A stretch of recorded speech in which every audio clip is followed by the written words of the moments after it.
जय माता दी दोस्तों। माता रानी आपकी समस्त मनोकामनाएं पूर्ण करें और आप जीवन में खूब सारी तरक्की करें, यही कामना करती हूँ। और इसी कामना के साथ आज का जो वीडियो है वो मैं शुरू कर रही हूँ।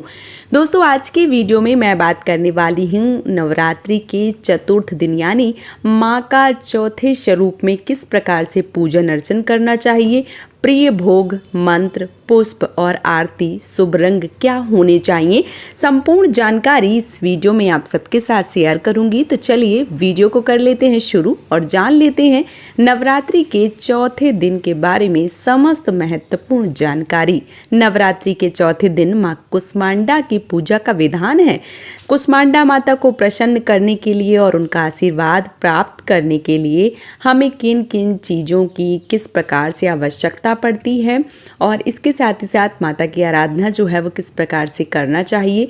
जैसे कि इस समय सर्दी नवरात्रे जो है वो चल रहे हैं। नवरात्रि के दिन चौथे दिन माँ कुष्मांडा की विधि विधान से पूजन अर्चन की जा रही है। मान्यता है कि माँ कुष्मांडा की पूजा करने से रोग, शोक व कष्ट दूर होते हैं, धन, यश और आय में वृद्धि होती है। माँ दुर्गा के चतुर्थ स्वरूप की उपासना से घर में सुख, समृद्धि, उन्नति आने की मान्यता है। हिंदू धर्म में शास्त्रों के अनुसार माँ कुष्मांडा सूर्य मंडल के भीतर के लोक में वास करती हैं और माँ के शरीर की कांति भी सूर्य के समान तेज है। माँ के तेज व प्रकाश से सभी दिशाएं प्रकाशित होती हैं और ऐसे में जो माता रानी का स्वरूप है वो 8 भुजाएं हैं माता को, और माता को अष्टभुजा देवी के नाम से भी जाना जाता है। माँ के 7 हाथ में क्रमशः कमंडल, धनुष, बाण, कमल पुष्प, अमृतपूर्ण कलश, चक्र, गदा और जाप जो माला होती है वो होती है।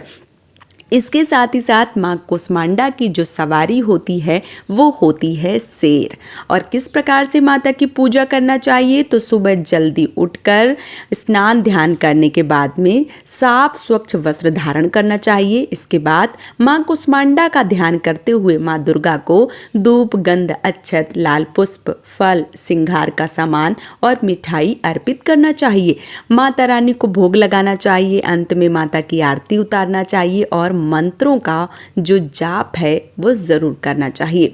माता रानी को कौन सा भोग लगाना चाहिए, तो ऐसी मान्यता है कि माँ कुष्मांडा का प्रिय भोग मालपुआ है। इसके अलावा माता रानी को दही व हलवे का भोग भी लगाया जाता है।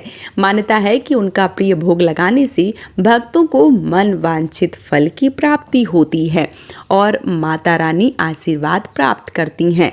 अब जानते हैं कि माता रानी को कौन सा पुष्प प्रिय है।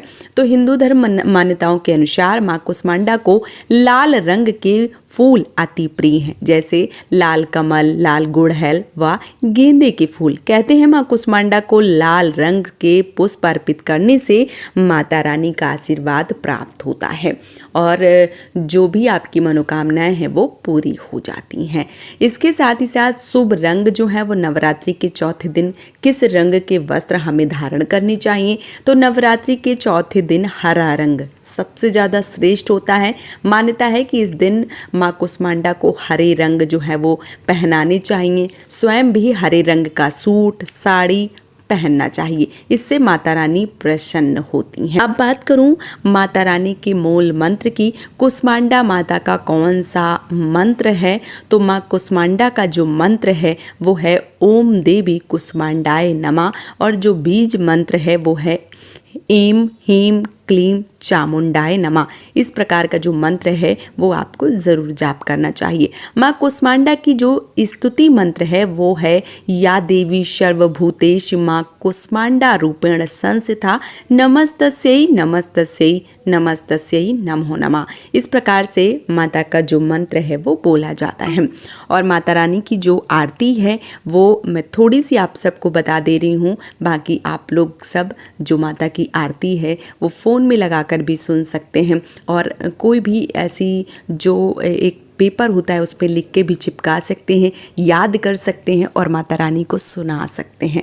माता की आरती है कुष्मांडा जय जग सुखदानी और इसके साथ ही साथ मुझ पर दया करो महारानी, पिंगला ज्वालामुखी निराली, संक बरी माँ भोली भाली, लाखों नाम निराले तेरे। इस प्रकार की जो आरती है वो आपको ज़रूर सुनानी चाहिए और काफ़ी बड़ी आरती है। ये आरती जो है वो करने से माता रानी प्रसन्न होती हैं और आपकी समस्त मनोकामनाओं को पूरा कर देती हैं। इसलिए माता की जो आरती है वो आपको ज़रूर गानी चाहिए।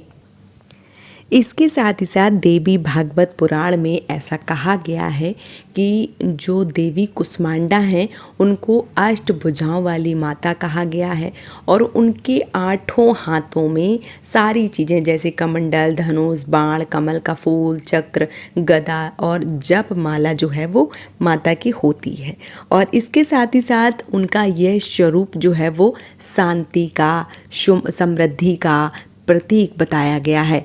कहीं कहीं देवी को 4 हाथों से युक्त भी दिखाते हैं जो उनके क्रम में चौथे होने का प्रतीक होता है। साथ ही जीवन में 4 जो लक्ष्य हैं, धर्म, अर्थ, काम, मोक्ष को भी सामने रखता है।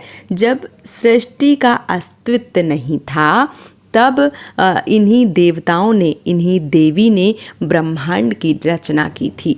तो इसीलिए जो माता रानी हैं वो सृष्टि की रचयिता या ब्रह्मांड की रचयिता जो है वो भी कही जाती हैं। सूर्यलोक में जो देवी का निवास है वो बताया गया है। देवी कुष्मांडा ही सृष्टि की आदि स्वरूपा, आदि शक्ति हैं। इनका जो मूल निवास है वो सूर्य मंडल के भीतर जो लोक है उसमें है। वहाँ पर निवास करने की जो क्षमता है वो केवल शक्ति में ही होती है। इनके शरीर की जो कांति होती है वो प्रभा यानी कि सूर्य के समान दिव्यमान होती है। इनके तेज और प्रकाश से 10 दिशाएं प्रकाशित होती हैं। ब्रह्मांड की सभी वस्तुओं और प्राणियों में जो भी तेज समाया है वो माता रानी में जो है वो भरा हुआ है। इसलिए माता रानी जो हैं वो सबकी रक्षा करती हैं और सभी के जो कार्य हैं वो सिद्ध करती हैं। ईश्वर से अगर आप प्रार्थना कर रहे हैं, माता रानी से उपासना कर रहे हैं तो आपकी जो भी मनोकामनाएं हैं वो पूरी हो जाती हैं। इसके साथ ही साथ देवी की उपासना से भक्तों के जो भी रोग हैं, शोक हैं वो समाप्त हो जाते हैं और इनकी भक्ति से आयु, यश, बल और आरोग्य में वृद्धि होती है। माँ कुष्मांडा बहुत ही जल्दी सेवा से प्रसन्न होती हैं। अगर मनुष्य सच्चे हृदय से इनका शरणागत बन जाता है तो उसे बहुत ही आसानी से परम पद की प्राप्ति होती है। बस आज के दिन साधक को खासकर महिलाओं के ध्यान रखने की ज़रूरत है। भूलकर भी ये गलती जो है वो आपको नहीं करना है, वरना जो व्रत होता है वो आपका खंडित हो जाता है। महिलाओं को ध्यान रखना है कि वह आज के दिन अपने हाथ से चाकू लेकर एक हरा भरा गोल कद्दू ना काटे। इसके साथ ही साथ देवी कुष्मांडा के नाम से एक और कद्दू जैसा फल होता है जिसको कुछ लोग इसे भतुआ या पेठा के नाम से भी जानते हैं। बहुत सारे लोग इसको कुम्हड़ा के नाम से भी जानते हैं। इसकी मिठाई बनती है। तो ये भी जो कुष्मांडा जो माता होती हैं इस फल से जो पेठा होता है उसकी मिठाई बनती है और इस पेठे का जो भोग है वो माता रानी को लगता है। तो ये जो है वो नहीं काटना चाहिए। इसके साथ ही साथ असल में जो कद्दू होता है, पपीता होता है, पेठा होता है, नारियल होता है, खरबूजा, तरबूज, गोल वाली लौकी, इसी के साथ सभी फल गर्व के स्वरूप में माने जाते हैं। इस स्वरूप में के कारण ही इन्हें कुष्मांडा का वास होता है। ऐसे में महिलाओं को वैसे भी इन सभी फलों को खुद से नहीं काटना चाहिए। व्रत वाले दिन देवी पूजा के समय यह कार्य बिल्कुल भी नहीं करना चाहिए। इसके पीछे माता रानी का ये ध्येय भी है कि एक माँ खुद अपने हाथ से जो गर्व है वो नहीं मिटाती है। इसलिए इन फलों को काटने या फोड़ते समय किसी कुंवारी कन्या या घर के किसी पुरुष को बुलाकर चीरा लगवाना चाहिए और फिर दुकान से लाते समय दुकानदार से ही आप कटवा सकते हैं, या घर में ला रहे हैं तो किसी बच्चे से, किसी आदमी से जो है वो चीरा लगवा के फिर आपको कटवाना चाहिए। इसके साथ ही साथ नवरात्रि पर्व के चौथे दिन इनमें से जो कोई भी सब्जी है वो खानी भी नहीं चाहिए और इसके साथ ही साथ जो भी अनुष्ठान है वो आप पूरे करें, तो इन सारी चीज़ों का ध्यान जो है वो आपको ज़रूर देना चाहिए। तो माता कुष्मांडा की पूजा अर्चना कीजिए, माता रानी को प्रसन्न कीजिए और अपनी समस्त मनोकामनाओं को पूर्ण कर लीजिए। उम्मीद करती हूँ ये वीडियो आप सबको पसंद आया होगा। यदि वीडियो पसंद आया है तो आप हमें सपोर्ट कर सकते हैं इस चैनल को सब्सक्राइब करके और वीडियो को लाइक करके। आज का ये वीडियो मैं यहीं पे समाप्त करूँगी। बहुत जल्दी मिलूँगी एक और नए वीडियो के साथ में। तब तक के लिए जय माता दी दोस्तों, राधे राधे।